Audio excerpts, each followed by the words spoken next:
என் வீட்டில் மணி என்ற ஒரு சிறிய பூனை இருந்தது. அது மிகவும் அமைதியானது. மற்ற பூனைகளைப் போல அது சண்டை போடாது. யாராவது பசியுடன் இருந்தால் தன்னிடம் கிடைத்த உணவை கூட பகிர்ந்து கொடுக்கும். அதனால் சிலர் இந்த பூனையால் என்ன பயன் என்று கேலி செய்தார்கள். ஒரு நாள் காலை மணி வழக்கம் போல வெளியே சென்றது. அப்போது ஒரு சிறிய நாய்க்குட்டி சாலையோரத்தில் நடுங்கிக் கொண்டிருந்தது. அது 2 நாட்களாக சாப்பிடவில்லை. மணி அருகில் இருந்த ஒரு வீட்டிற்கு சென்று மியாவ் மியாவ் என்று தொடர்ந்து கத்திக்கொண்டே இருந்தது. வீட்டிலிருந்து ஒரு வயதான அம்மா வெளியே வந்தார்.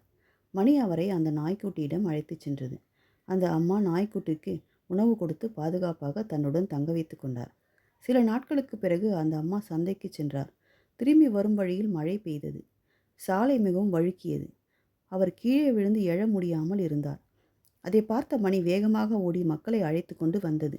மக்கள் வந்து அந்த அம்மாவை மருத்துவமனைக்கு அழைத்துச் சென்றனர். மருத்துவர் சொன்னார், இன்னும் சில நிமிடங்கள் தாமதமாகி இருந்தால் உயிருக்கு ஆபத்து ஏற்பட்டிருக்கும் என்று. அந்த செய்தியை கேட்ட அனைவரும் மணியை பார்த்து ஆச்சரியப்பட்டார்கள்.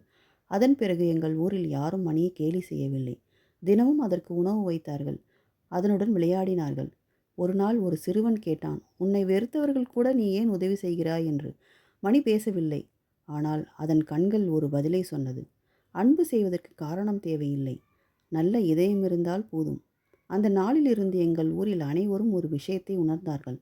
ஒரு சிறிய நல்ல செயல் 1000 வார்த்தைகளை விட பெரியது.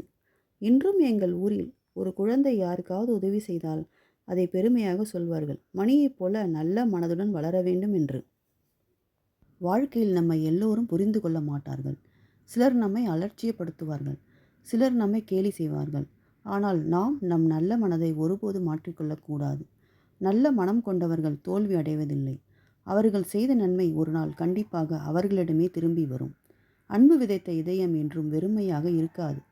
நினைவில் வைத்துக் கொள்ளுங்கள், உடலால் பெரியவன் ஹீரோ அல்ல, பிறரின் கண்ணீரை துடைப்பவன்தான் உண்மையான ஹீரோ. உங்கள் நல்ல செயல்கள் என்றுமே வாழும். நல்ல மனம் கொண்டவர்களை காலம் ஒருபோதும் மறக்காது.